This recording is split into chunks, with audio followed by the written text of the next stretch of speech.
The House Select Committee investigating the January 6th attack on the Capitol. The committee is holding its 5th public hearing today. Witnesses are expected to focus on former President Trump's efforts to pressure the Justice Department to help overturn the 2020 presidential election results. It comes as the department widens its investigation, issuing new subpoenas.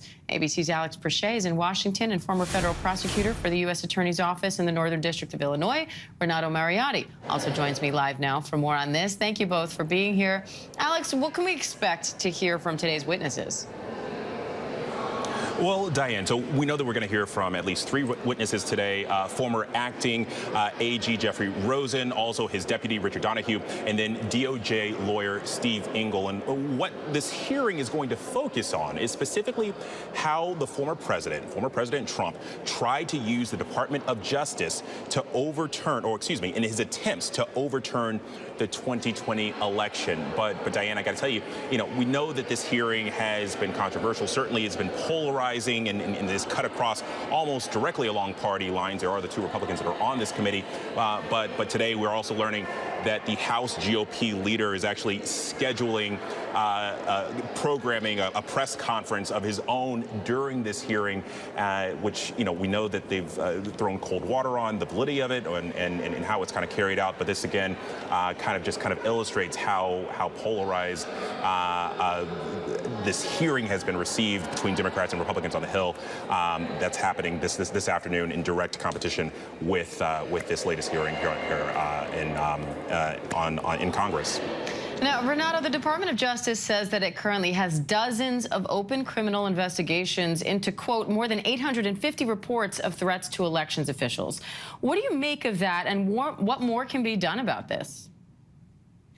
Well, first of all, I think it's a significant concern. We did hear in the last hearing, for example, about specific threats that were made to one election official. What it tells me is that the language that's being used here has consequences. There is a sense where we're trying to draw an equivalence to both sides here. One thing I do think is a problem is whenever allegations of fraud are made, particularly specific allegations about particular poll members, poll watchers, and others who are working there, that has consequences for those people. And in this case, it seems to me like there's been heightened threats to our poll workers. Now, Alex, Republican Representative Adam Kinzinger will lead questioning in today's hearing. What can we expect to hear from him? Well, Diane, first, I think optics are key, right? Republican Adam Kinzinger, he's one of 2 Republicans on this committee. But as they try to make their case, they're going to be drilling down on about 4 key points. And the first is how Trump was trying to persuade the Department of Justice to publicly state that there was election fraud. Another point they're going to try to make is how Trump tried to pressure the Department of Justice to file lawsuits for or with the Trump campaign, and also how the DOJ resisted that. And then also how Trump sought to appoint a special counsel to pursue his claims. Again, the DOJ resisted that. And the last thing that they're really going to drill down on here is how Trump wanted the Department of Justice to issue letters to states concerning their elections. Now, Renato, the committee is delaying its final hearings for several weeks to review new evidence that it's received. So what do we know about this new evidence? And do you think it could impact the Justice Department investigation and whether or not we see charges come out of this? Well, what we've heard about the new evidence is that they have received videos. The committee's received videos from a filmmaker who had really extensive access to the Trumps right in the run-up to January 6th. And he was actually interviewing them extensively, had an extensive, one-on-one conversations with the former president and his family. I think that's highly relevant because, as we've seen, President Trump is not, coming forward to testify, and a lot of the members of his family, of course, are being careful about what they say under oath. And so, while there's been highlights of disagreements with the former president, they're not throwing him under the bus. It'll be very interesting to see if they said things to that filmmaker that in retrospect are problematic for former President Trump. So I do think the committee's wise to digest that information. And that potentially is the sort of thing that can really help the Justice Department, because the challenge around bringing a lot of these claims is the state of mind of President Trump. Alex, what are some of the key points you're listening for today?